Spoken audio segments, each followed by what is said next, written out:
Namaskar, my dear brothers and sisters. Today I would like to tell you something about the spiritualist people. What is the symptoms and signs of a spiritualist by which we can judge whether he is a spiritualist or not? And there must be some criteria, because when you see a professionals, by seeing the professional's uniform, we say that he is a doctor, he is an engineer, or such and such thing, he is a scientist. But how can we recognize or understand a person whether he is a spiritualist or not? Can a man or a person be decided by seeing only the physique or by uniform? Can we decide a spiritualist by the uniform external looks? Of course not. Anandamurti ji very clearly narrated that spirituality is a science. Spirituality is a methodical way of thinking. Spiritualist is scientific method by which one can elevate, one can transform from crude physicality to subtle psychic, and from subtle psychic to subtle spiritual level. It means spirituality is a science of transformation. It's a movement, a methodical way to move from crudity to subtlety. So, how can we understand a person? How can we accept a person as a spiritualist? So, by a Sanskrit aphorism, a Sanskrit sloka, Baba has already said that a man will be recognized or will be accepted as a spiritualist by their characteristics. And there must be characteristic which expresses through their behavior, through their character. So Baba has mentioned there are 10 qualities develops after a person becomes a spiritualist, after a person goes through the method, the process of spirituality, which is like this: Dhriti, Chama, Damostayam. Dhriti means a person develops patience. He is such a patience-full man that no situation, no external situation can perturb or disturb his mental stratum, his behavior. A firm, determined person is called patience. So whenever a person practices spiritual practice, then he develops the power of patience, power of determination. Second, Chama, forgiveness. Forgiveness is manifestation of magnanimity of mind. When one's mind expanded into 360 degree, after 360 degree there is no expansion. There is the climax, there is a culminating point. When a mind expanded 360 degree, their heart becomes compassionate, full of compassion. And out of compassion, they forgive all the wrongdoers. If some wrongdoers, they do some harm to personal life, so a spiritualist always try to forgive them. So forgiveness is the second criteria of a spiritualist. The third one, dam, damostium. Dam means to have a proper control over his temperament. His temperament, the mental temperament, should be controlled. That should be under his control, his or her control. It's called damo. Astyam. Astyam means not to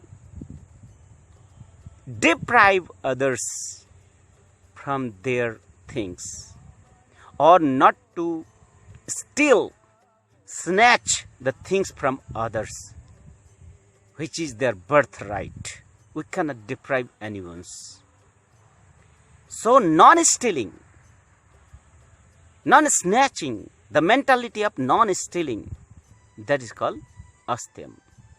So a spiritualist will never cheat others, he will never betray others, he will never snatch things from others, he will not become because his mind is in that way, he formed that mind into such a way that he will never cheat others. That's called astyam.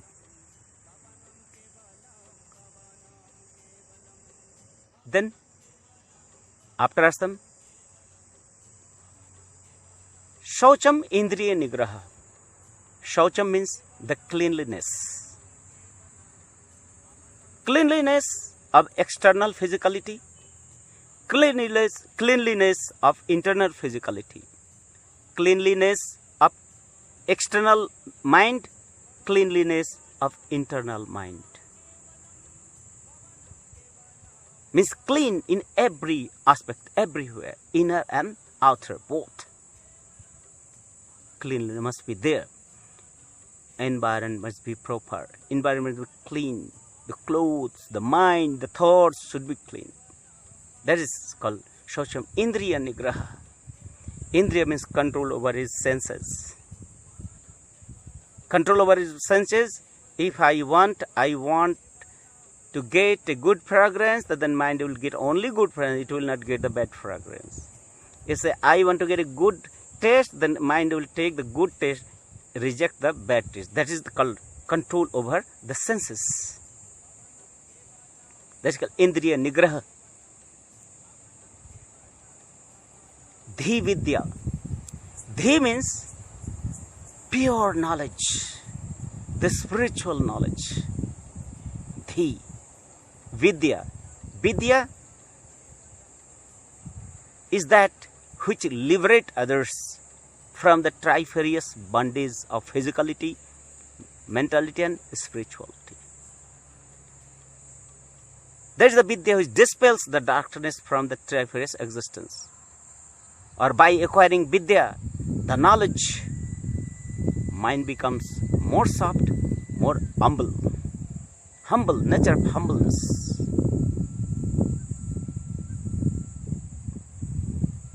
That's why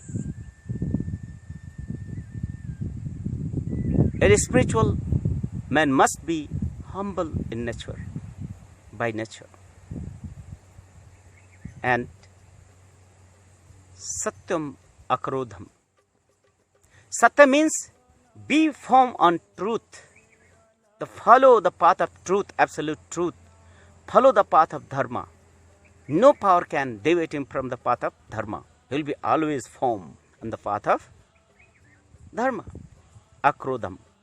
Akrodham doesn't mean to remove anger or abolish anger, but to control the anger. When your anger is controlled, that anger can be utilized for the sake of betterment of society, for the protection of the society. So maybe anger is a negative, but it can be utilized in a positive way. So that is called positive way use of negativity. So here are the 10 qualities. As I said, first one is forgiveness. In this way, there are 10 qualities. Forgiveness, self-controlled. So if these qualities develops in a person, by the practice of spirituality, he will be recognized, accepted as a spiritual man, and he alone have the capacity to lead the world toward perfection. Such a man, such a person can be the ideal one. Such a person can be worshipped. Such a person can be, people can go under his shelter. So spirituality is not something imposed from the external world. Spirituality is not something to show. Devotion cannot be shown to the people. But when you have a devotion toward the God, commitment toward the God, when you are moving toward the godlyhood, there will be changes.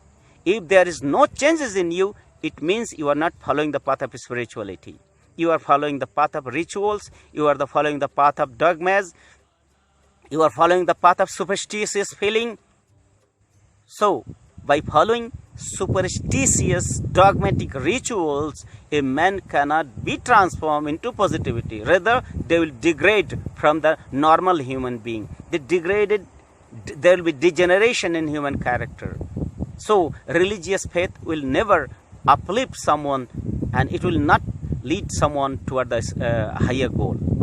It is only the spiritual path, spiritual sadhana, spiritual cult, we can elevate ourselves toward that supreme one. Thank you very much.